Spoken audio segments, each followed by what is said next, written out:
Abang Jubah, saya Kit. Ni kereta apa? Ini produk Myvi. Owner dia dah convert kepada Toyota Passo. Sini, Abang Jubah tunjuk pula bahagian belakang kereta ni.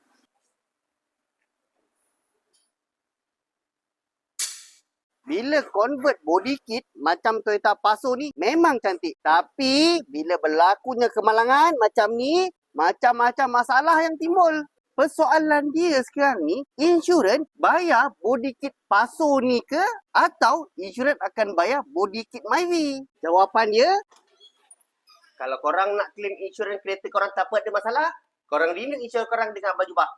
Jangan lupa DM.